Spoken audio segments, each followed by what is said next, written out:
Drivers, start your engines!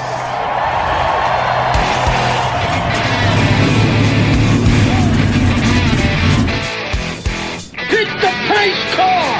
What for? Because you hit every other damn thing out there, I want you to be perfect! When I'm driving, I got a guy on the radio who talks to me. It's him. He talks to me. Well, I wanna be a race car driver. Pretty girls eating from my hand, yeah. Wanna live a life of fun and danger. No sweating working for the man, alright.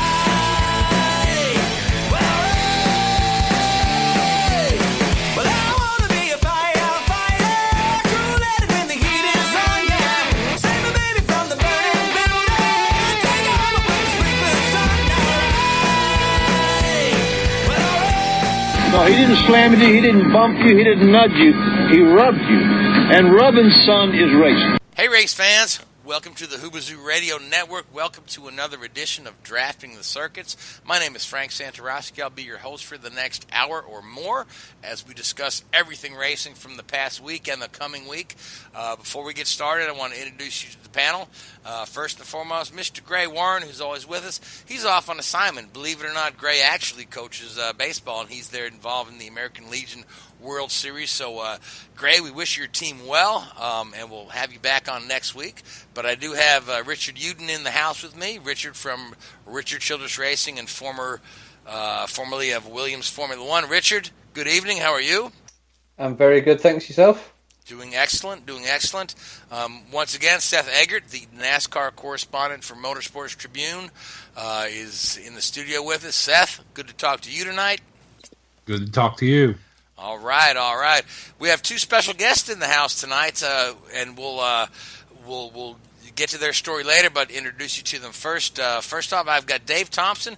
Dave's the vice president of the Challenge Cup Series, and his series is going to be at Pocono this coming weekend, running support races on the Verizon Indycar Series weekend. So, David, welcome to the show. How are you? Good. Thanks for having me. I appreciate it. Hey, no problem. And also Jack Maloney, who was the young, promising driver, won a ton of races. I don't know, Jackie used to be young. You're, what, 40 now? I'm approaching it. You're approaching it, yeah. Jack drives for Maloney Racing, and you guys have a bunch of cars entered for this weekend at Pocono, don't you? We sure do. We try to get out as many as we can. Excellent. So we'll look forward to talking to you guys about the Challenge Cup, about Formula V, about the other series that run there a little later in the show. First off, I want to start off with a non-racing related note. The Whoobazoo Radio Network family is much more than just drafting the circuits, and some of our other channels they promote fighting, music, and there's the political shows on there. But our producer Keith Hayes, you'll know him as Sinister One. He was announcing an MMA fight that Whoobazoo was promoting, and unfortunately, after that fight, the fighter named Rondell Clark TKO'd in the round, and then later that evening was pronounced dead. So, our condolences go out to his family, his friends, his fans. Just a sad note. But with that being said, we'll move on. We'll start off with NASCAR like we always do. So, Richard, when we did the picks last week, I left Kyle Larson out there, and you snapped it up. So you got Kyle Larson. This young man has proved to be the master of Michigan and the master of the 2-milers in all, having won at Fontana earlier this year. So good pick, Richard. Seth? I'd like to think it was a poor omission on your part rather than a good pick on mine. Yeah, well, I picked Logano, and I picked Chase. You picked Chase, yeah. So, but we can talk about how poorly or how well our picks did. But from the racing standpoint, we saw the Penske cars start from the front row, and again, kind of failed to close the deal. I was thinking about this. Brad and Joey have both been fast all year long, but Brad hasn't won a race since Phoenix. He hasn't been able to. He's solidly in the chase with 2 wins, but here we are. The Toyotas are coming on strong. We had some talk about are the Toyota sandbagging, are the Fords dominant, and of course we have a Chevrolet win the race. So, Seth, what are your thoughts coming out of Michigan? Well, we may have had a Chevrolet win the race, but if you think about it, he only led 2 laps, Kyle Larson. And that was on the last restart. He made essentially a daredevil move up the middle to split Eric Jones and Martin Truex Jr., which the two of them essentially dominated the race for Giroux Racing.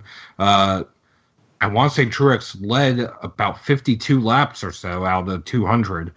And really, Toyota, even though they haven't won as many races as they probably should have, all 3 manufacturers are about even with the wins so far this season. Again, if you basically go and put all of the cautions, fuel mileage, everything that they should have won, they probably would have 2 to 3 times the number of wins that they have right now. Yeah, but they don't. They don't. I mean, you've got to be there when the checker flag is there. I mean, you could say Kyle Larson only led 2 laps, but one of those laps was the one that mattered. Exactly. And the race, to a certain point, was kind of bland. And I'm not trying to knock NASCAR in any way, but it was a very clean race. Went caution-free almost, aside from the 2 stages and a blown motor by Derek Cope, until about 10 laps ago for a debris caution when Joey Logano cut down a tire. Otherwise, it was essentially the Toyota show, whether it was Kyle Busch, who pitted too early on one of the stages and had to go to the back, and Martin Truex Jr. and Eric Jones. Even Suarez was up front leading until him and Casey Kane got together, which that was a kind of weird wreck if you think about it, because neither driver really knew how to describe what happened.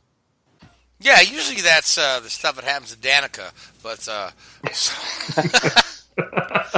but I digress. Yeah, but let's so Truex blew the last restart, right, on a wheel spin, or so they say. So now this has prompted a conspiracy theory, which I read on one very non-credible website, that Truex threw the race in order to not have NASCAR impound the Toyotas after the race, which goes back to Brad saying they were dialing it back, so they wouldn't impound the cars. Where did Truex finish? Second. Well, they impound that car anyway. Yeah. They take the first place car, second place car, and a random. So if you're going to finish second, you might as well win. So I know, right? But like I said, it's all so silly. That we're having these conversations. And then I read another article, I think it was a Matt Weaver article, that NASCAR fooled everybody because they weren't going to impound cars after Michigan anyway.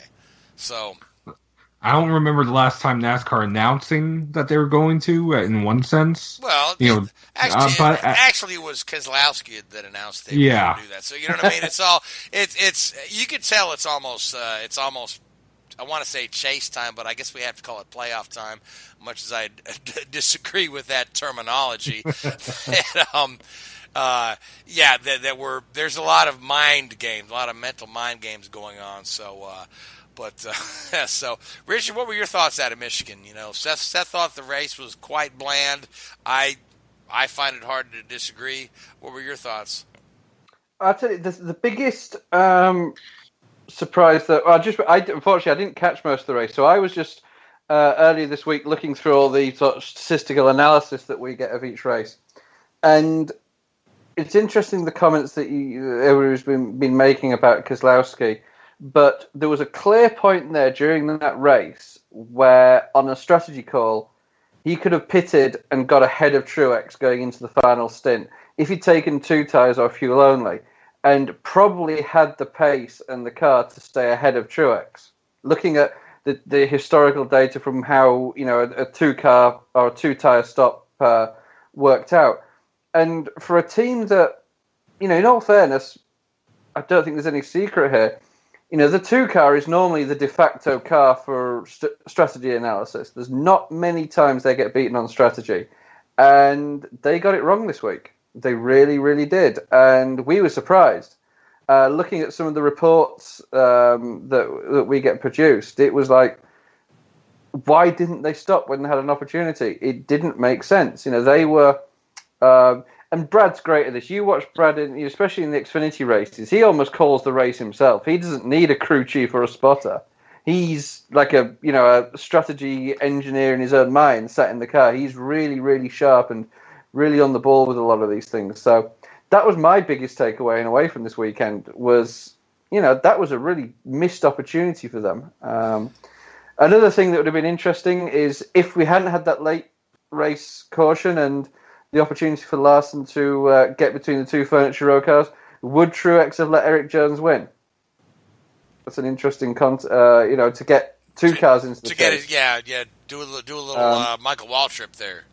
Yeah, I mean, and is that in that scenario where you've got a car running first and second, is that manipulating the result? I think my personal opinion is if you've got two cars in that position running as strongly as they do, you've earned the right to call the result there. I don't think you're And I will be honest. Sorry if I cut you off, Richard. No, go ahead. But I actually got about 2 or 3 different texts right before the last restart, all saying the same thing: team orders ?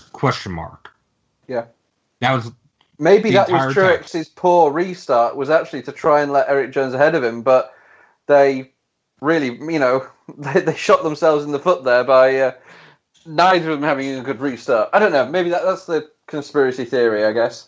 But I mean, we can. NASCAR's always riddled with conspiracy theories and black helicopters. Helicopters that compared to the World Wrestling Entertainment Federation.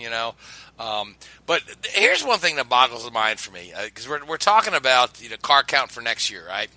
It there's some rumors floating around that there may not be the 77 car. They may not be able to fund the car. There's an interesting point on that in that my understanding, and I may be wrong here, you guys may know a little bit more about this, there's an agreement in place that 5 Hour Energy, if they want to stay in, has to stay with the 77 car. They can't pull out or go to a different car and come back again because of the competing against Monster as a brand. So if 5 Hour Energy want to stay in, I believe the 77 car has to run next year. I may be wrong in saying that, but that's some of the... Well, there is one car they can move to because they're also on the 78 for a handful of races. Okay. Right, that was what I heard. They were going to move the 5 Hour over to the 78, and they may have to fold the 77. But as I look at this thing, right, and we've talked about the economics of racing quite a bit, over the last several weeks. It's like, as good as this team is, right, you've got Truex is the most prolific winner there, right? And they can't bring somebody on board to fund the second car. It boggles the mind, But as you look at, we've talked about it week in and week out. All these larger consumer-based sponsors are kind of leaving motorsports sponsorships in droves. If you look at IndyCar, almost every sponsor out there, except for perhaps Menards or Verizon or Fuzzy's Vodka, are not consumer products. They're business-to-business relationships, and you're seeing more and more of that creep up in NASCAR. With Fitzgerald glider kits, that's a business-to-business thing there. Exalta, Dow, yeah, some of these others. So, it just boggles the mind at how well Furniture Row runs, right, and how good that their young driver is. Even though he's moving on next year, they can't find somebody to sign on at least part time to keep that car on the track. Well, how much money do they get from Gibbs to run Eric Jones? Because he's contracted as a Gibbs driver, isn't he? And he always has been, and that was all part of the deal. And that was just almost a fifth car for Joe Gibbs Racing to enable him to run. So I'm sure a lot of funding comes that way. They also get crew members from Gibbs as well. Yes, and they can suspend them as well whenever they're... Yeah, that's 3-week-old news, Richard. I know, sorry, but it still makes me laugh. It does. But, it's funny, so... But at the same time, we do have a few sponsors that are coming into the sport here and there. Sometimes it's just a one-off. Sometimes it's just them being rumored about coming in. Take Darrell Wallace Jr.'s sponsor this weekend. It's a one-off, or this past weekend. It was a one-off. Maestro's Beard Cream. And that came... Hey, Jack. Do Yes. you use that Maestro's Beard Cream? I use a lot of different beard creams. I haven't tried Maestro's yet.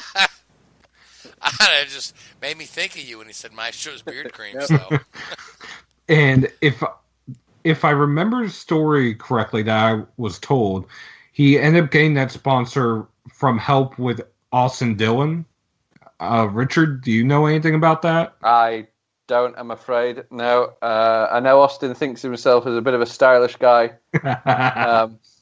And he's never far away from a camera, but no, I'm not sure on that one. But moving on, also, like I said last week, Nickelodeon was expressing interest in sponsoring Bubba at the Chicagoland race because of the Teenage Mutant Ninja Turtle movie sponsorship deal that they have. But also, after his win in the Truck Series, he went out and celebrated at Domino's Pizza, and apparently that went viral, and now Domino's is looking at ways of possibly getting involved with Bubba. Interesting enough, Domino's Pizza has a long history of motorsport sponsorship. They years ago they were the title sponsor for the IndyCar race at Pocono back in the '80s, and obviously you've seen him on the Doug Shearson car back then, and Ari Luyendyk won the Indy 500 in a Domino's car. Little Al used to run the Domino's car. So, man, it'd be great to see Domino's back in there. That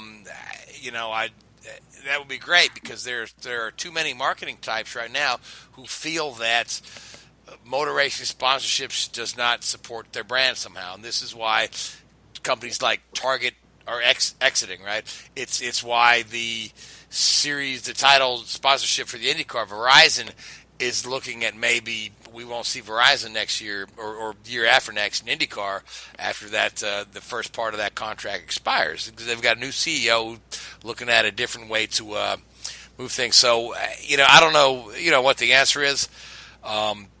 Again, like Gray and I were talking last week, you remember back in the day when they called the Busch Series the supermarket series, because it was every consumer brand you could think of on a grocery store shelf was on a Busch Series car.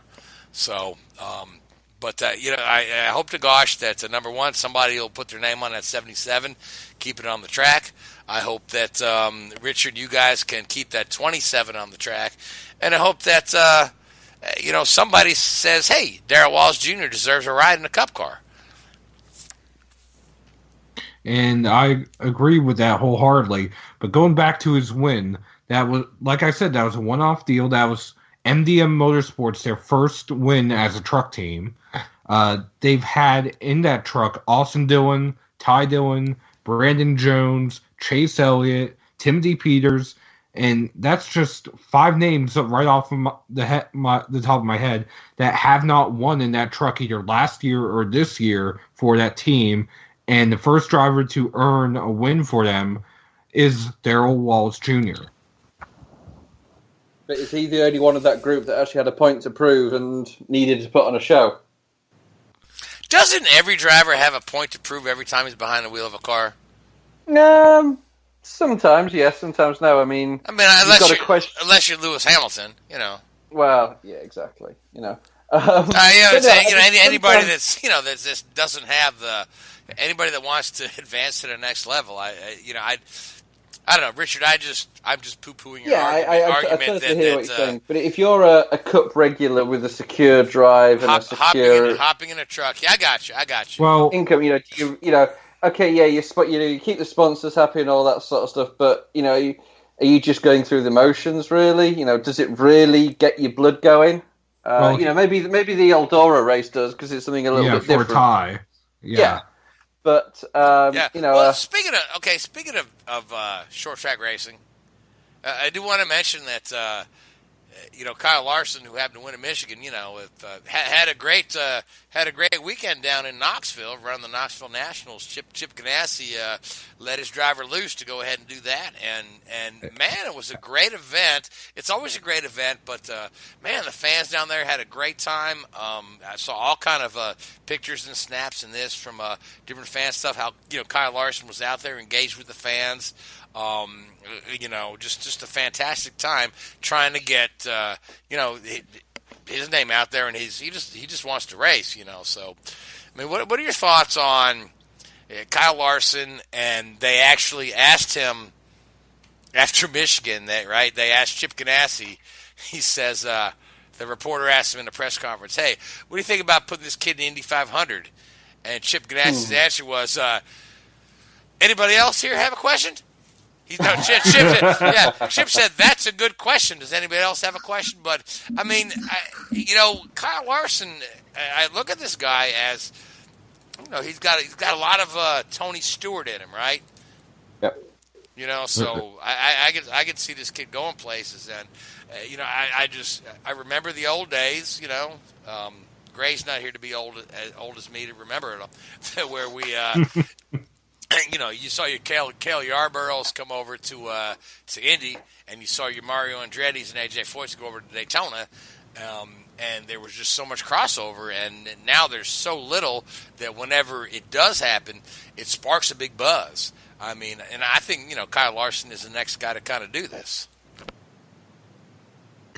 I agree that Larson will probably be the next guy to do this. I mean, if you think about it for Larson, he finished second to Donnie Schatz in the Knoxville Nationals, and the hashtag Let Kyle Race is still going strong.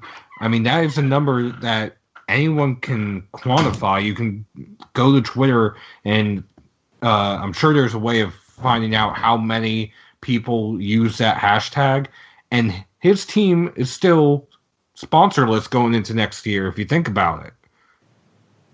Right, and on the other side of the Ganassi operation, you've got Scott Dixon running with, Tony Kanan's sponsor, in a limited role while they bring GE in a little bit. Yeah, I mean, it's odd that you got, both Scott Dixon and Kyle Larson looking at next year with, Target was good for a while, but nobody's stepping up to jump in, So it's a sign of the times, economics. It's sad, but it's true. So what's the word, Seth, that Amazon is going to jump on board for Kyle Larson? Have you heard that rumor? I have heard that rumor, and honestly, it wouldn't surprise me. The main competitor for Amazon that is in the series right now would actually, if you think about it, be Hulu on Jeffrey Earnhardt's car, because Amazon Prime Video is one of the main competitors to Hulu, and whether or not that would bring in companies maybe like Netflix or Crackle or any of the other streaming services, who knows? I mean, you had Walmart do a one-off race of like 6 or 7 years ago with Bill Elliott. You have Target, another one of Amazon's competitors, leaving the team that they're rumored to be joining. So that would be a PR coup for them. Yeah, absolutely would. But I guess they've just got to get in there and see what kind of value it adds to their brand. Target had been racing for close to 30 years, right? And then suddenly they decided that the auto racing sponsorship didn't add value to their brand, or But as I look at this thing, I mean, what did Target do to? If I walk in a Target store, do I see a giant Scott Dixon poster or Dario Franchitti or Eddie Cheever before him? But I don't know. I don't want to get into a lengthy discussion about auto racing sponsorships because we did it last week. But real quick, Sam Hornish, another fill-in driver for the weekend, won at MidOhio. And Richard, I want to throw this question at you because I really enjoy the Xfinity cars when they hit the road courses. They seem to do a solid job at Watkins Glen. They look great at Road America. They look okay at Sonoma, but at MidOhio always seems to be the sloppiest flipping race they do. I mean, is it the track? Is it the drivers? I mean, is it the fact that we don't have the Cup guys on there? I mean, what is it about MidOhio that seems to make for such a sloppy Xfinity race where we see that nobody can keep it off the grass? It's crazy, isn't it? I really can't give a definitive answer on that. It's not the most challenging. I mean, it is a challenging circuit. Don't get me wrong, but it's not as challenging as, or it's up there on a level with Road America and Watkins Glen and the places like that. But I don't know. I mean, is it that they're separate from the Cup Series and they don't maybe have all the backing of the Cup drivers? A lot of the top drivers aren't. So it's like at Watkins Glen, for example. There's obviously a lot of Cup drivers that will race in the Xfinity, which maybe reduces the opportunity for some of the more inconsistent drivers to take part. I'm not saying that the field is dumbed down at MidOhio and what you're going to see at Road America in a few weeks when, again, they're separate from the Cup Series. I really can't give a definitive answer. It's maybe that they don't think people are watching them and they get a little bit leery out there and, they can feel like they can, stick the nose up the inside a little bit where they may not on a normal situation. I really don't know. But it makes great watching, doesn't it? It does, yeah. I really enjoyed watching it. Yeah, and I enjoyed seeing Sam Hornish win in his home state too. Sam, who is really pretty happy this day and age, being a substitute teacher and a full-time dad and part-time driver. And just last year he hopped in a car at Iowa, won the thing. This year hops in a car at MidOhio, wins this thing. Man, good for Sam. But now he was in. I believe he was in one of our Xfinity cars last year at MidOhio and pretty much dominated in the rain, but didn't get the deal done in the end, unfortunately. No, not quite. It was Justin Marks won last year, but Sam was right there at the end. So, but now, Dave, you've got a comment or a question here on the MidOhio? Sure. So just back to driving a place like MidOhio. The Challenge Cup Series was actually at MidOhio back on the July 4th weekend, and we actually got to run the course, and we spent 3 days there. And the one thing I got to make a comment about MidOhio is if you don't hit your marks, it can be messy. It's a place where passing can be limited with cars of that size and cars of that nature. So I believe that you can find cars like that trying to put their noses in places that they shouldn't be, and it can cause things to happen on course that you might not see at a place like Road America, just due to the size of the track, so on and so forth. So I do have to, because myself and Jack both drove MidOhio and both of us did fairly well. And it is a place where you really got to put your nose in there because it is a club racing track. If you see those Indy cars out there or those NASCARs, you can tell they eat up a lot of that race course, just because of how big they are and so forth. So it can get sloppy with cars being aggressive and so forth.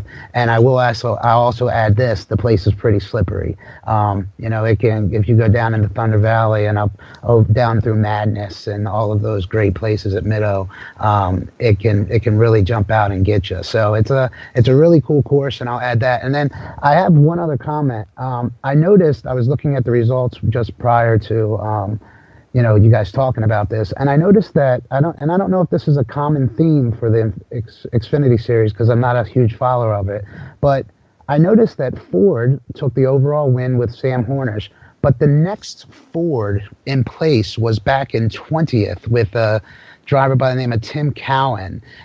Has that been common for Ford to struggle like that through at places like MidOhio, or is that a common struggle throughout the year? Well, the thing is, there's only 3 full-time Fords in the Xfinity Series. Gotcha. Okay. And then you have a handful of underfunded teams that from week to week will either run a Ford, a Chevy, a Toyota, or as we like to call them, zombie Dodges. Okay. Zombie Dodges. Well, when was the last time Dodge was in NASCAR? Right. Been a while. Been a while. Right. So it just only 3 full-time or truly full-time Xfinity Fords. The Team Penske 22, the number 16 of Ryan Reed, and the number 00 of Cole Custer. Okay. The 78, I want to say in previous weeks, has been a Chevy at some races or a Ford at others. Okay, cool. Appreciate the advice. Appreciate the info. Good. All right, so no, go ahead, Seth. You had a comment? I was going to say, I do want to also give props to Andy Lally in Bobby Daughter's 07 underfunded team, finished 5th, his first career NASCAR top 5 ever. And also Carl Long's 2 cars finished in the top 20. 18th for, I want to say, Enrique Baca, who is from the NASCAR Mexico Series, making his second career start in the Xfinity Series. And as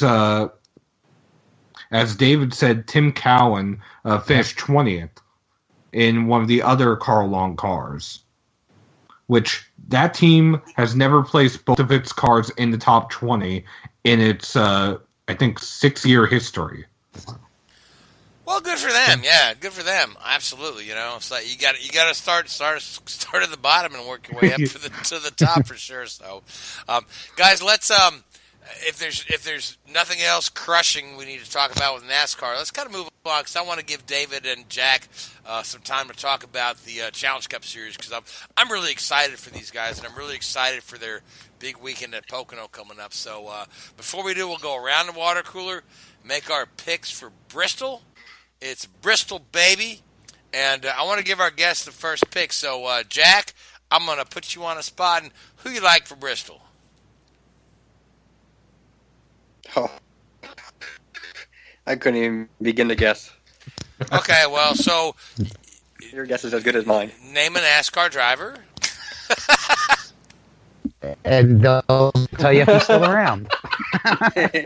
Just throw it up in the air, buddy. I know who I'm picking. I'm going with good old Mr. Reliable.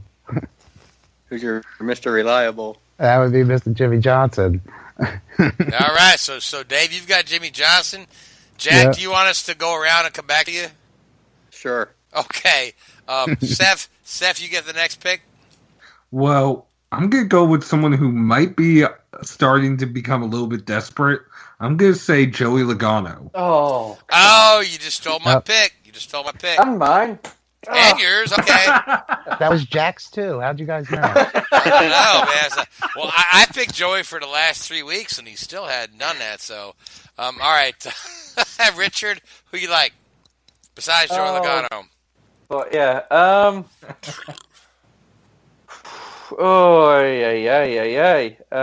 Give me a minute on this one. Matt Kenseth. Yeah, Kenseth, that's a good pick, man. He's right there on the bubble.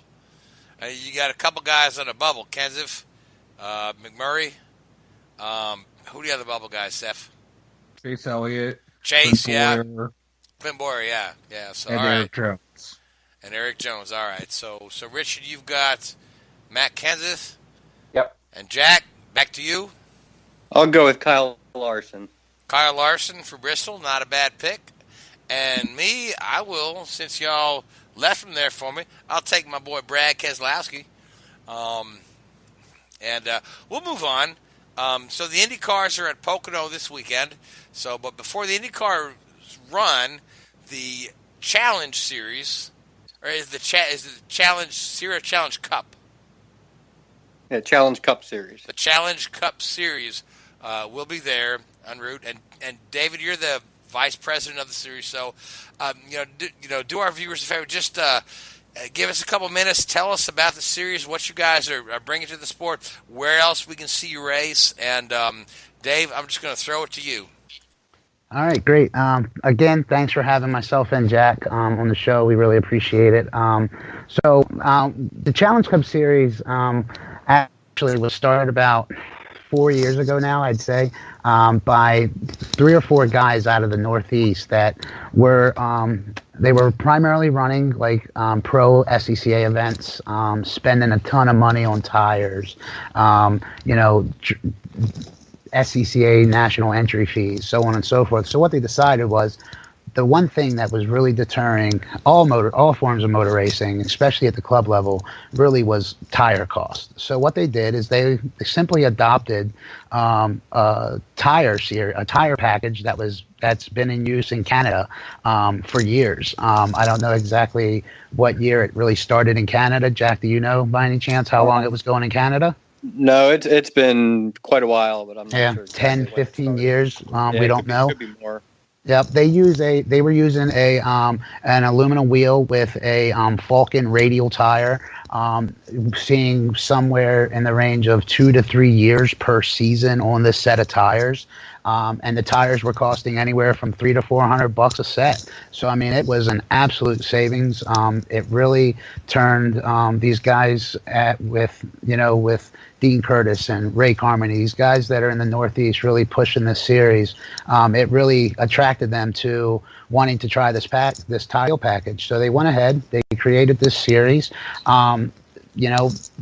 This year we're up to a total of 43 members, but we're seeing anywhere from 15 to 25 cars. I don't think we've had a race this year where we had under 20 cars on track for all sessions. And that's the biggest thing. Right now, the Challenge Cup Series is the largest Formula V group in the country right now. We're putting on the largest races, really even in open wheel racing in the country right now. We're pulling car counts of 20 to 25 cars per weekend, and we're doing it at a cost savings to the drivers. Again, this is grassroots motorsports and it's grassroots racing, and one of the things the Challenge Cup Series does is it, that's what it promotes. It promotes cost savings. It promotes driving these incredible tracks. Places like Watkins Glen, MidOhio. We've driven Pittsburgh. We were at Pittsburgh a couple weeks ago. We're going to the Glen for the fun one later this year in September. We're going to be at Pocono again, like you said, Frank, this upcoming weekend. But again, the Challenge Cup Series is solely focused on cost savings and the true root of racing, which is club racing.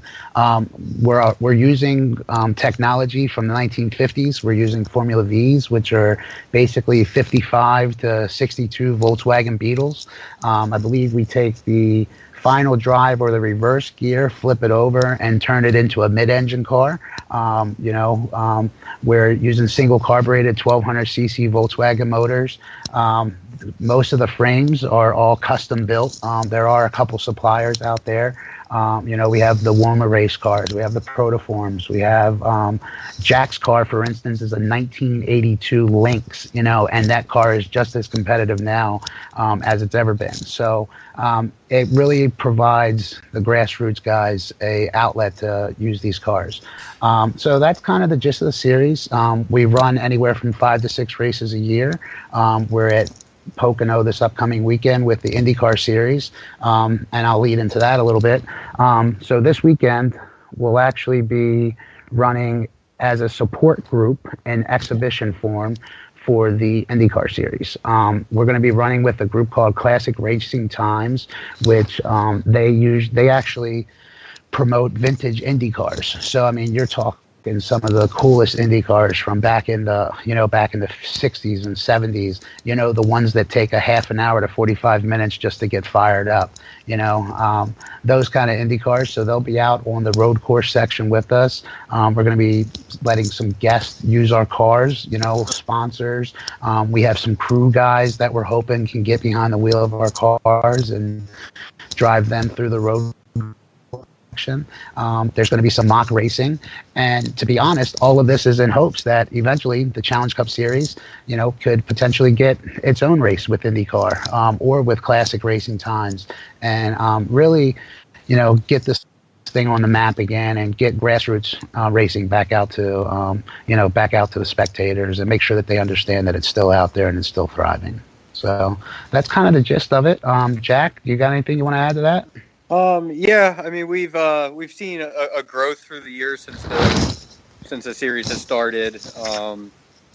guys that have kept their cars in the garage have started to bring them out more. And, as Dave said, it's all grassroots, and we're kind of getting back to the basis of what Formula V started as, where it's not a matter of just outspend other guy, with wheel and tire package, it narrows the gap, from the faster cars to the slower cars. It's very competitive. And we have a great camaraderie. It's like a family, and every weekend, we put on a great show. We all have fun. In some of the tracks, we usually start the season up Canada at a port, and we bring a couple of U.S. drivers up there.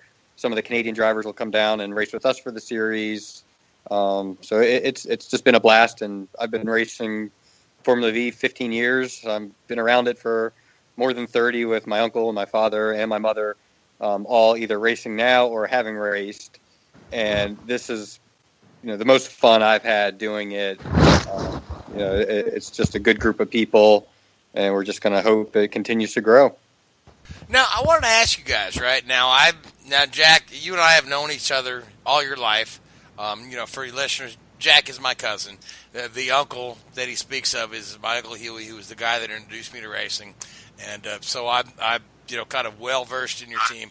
But what I want to say is, like, the original Formula V format for SCCA it's been around for a long time.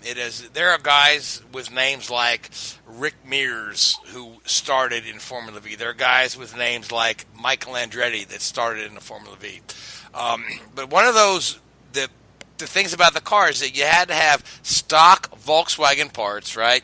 From a particular era of Type 1 Volkswagen, including the engine block and suspension components. And there cannot be that many more of those components around. Are some of those parts made by third-party after manufacturers now, especially when it comes to the engine blocks and the suspension pieces?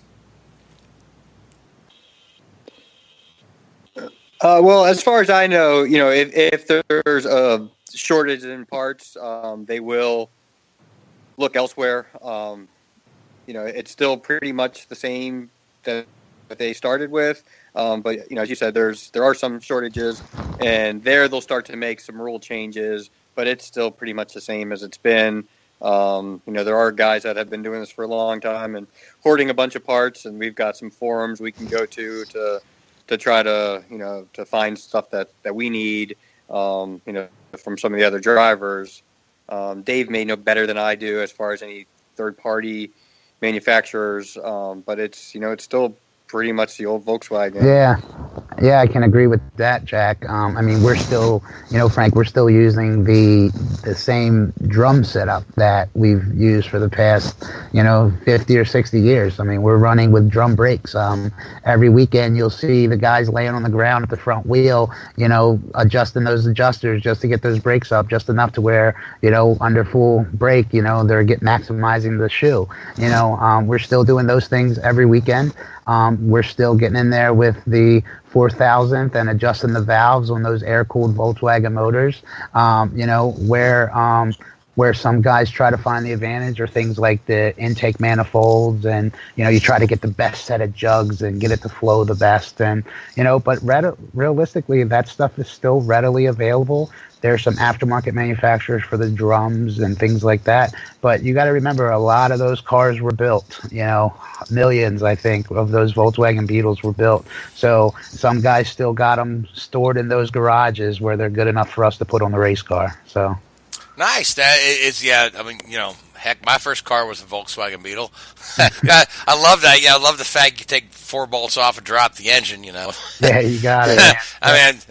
This day and age, you got to unlock the computer to change the oil. So, exactly. You guys are talking real grassroots racing, and I've watched a lot of Formula V racing, and you guys run very little aero on the cars, right? There's no rear wing, there's no front wing, but on these speedways like Pocono, where you're using 2/3 of the tri-oval and then the road course, when you guys get there, man, the Formula V's create an incredible draft. And you guys in a wide track like that go like 5, 6, 7 wide, and somebody coming from 8th place to zip up and take the lead. So, if to our listeners, I mean, if you haven't seen this sort of thing, it's really neat to watch. Pocono is a wide track, and we've seen the IndyCars go 5 wide. Heck, I've seen Formula V's go much wider than that, and everybody make it into the turn. So and what I'll add to that, Frank, is if you have any listeners, they can visit the Challenge Cup Series website. It's obviously www.challengecupseries.com. Our schedule, our drivers, profiles, I mean, everything's on there. And of course, if they just simply search Challenge Cup Series on Facebook, or I believe we're also on Twitter as well. Facebook is, all of our members are posting to Facebook. We're posting videos. We're posting images from the weekends, so on and so forth. So I definitely would love if the listeners could definitely get to the Challenge Cup Series site, take a look, and rock and roll from there. Absolutely, man. Again, I love Formula V because. Heck, my uncle owns that team. So, Jack, you guys are going into Pocono, right? I was talking to Huey the other day. He was trying to see if I would actually run a car, which I would have been so happy to if he hadn't talked to me 5 days before the event. But talk to me a little bit about Maloney Racing, and I could talk about, but I want you to. So Huey's talking like. He's bringing 8 cars. I'm like, yeah, he's almost like the Mike Landretti of Formula V with all those cars, huh? Yeah, well, he, since I was born, I've been around racing due to him and Formula V especially. Me too. And he's always willing to let people drive the car, and he's gotten countless people involved in racing, whether it's one time to do a hill climb, or they turn out to be a full-time road racer. He just wants to see the best for the class, wants to see, Formula V grow. And, as far as Maloney Racing, him and my father have been doing this a long time. So my mom, she started racing too.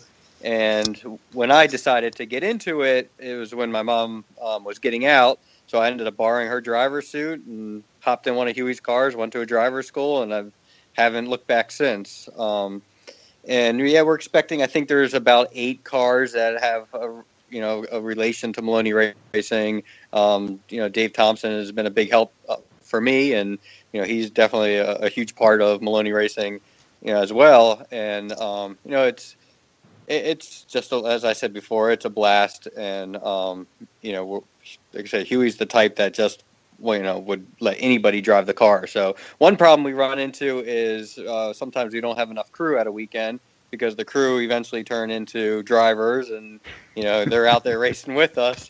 But if you ever want to go racing, just become part of Maloney Racing crew, and it's a good place to start. We can obviously help you out and get you educated on what we do. And there's usually a chance to get in a car and run a solo event, or something like this where there's an exhibition. And it's been going strong. They were doing hill climbs 50 years ago, and that's where it started with them, and they've done different classes. But for Formula V has just stuck, and it's just a great form of racing. Competition's very close. As you're talking about going 6, 7 wide, it can go wider at a track like Pocono.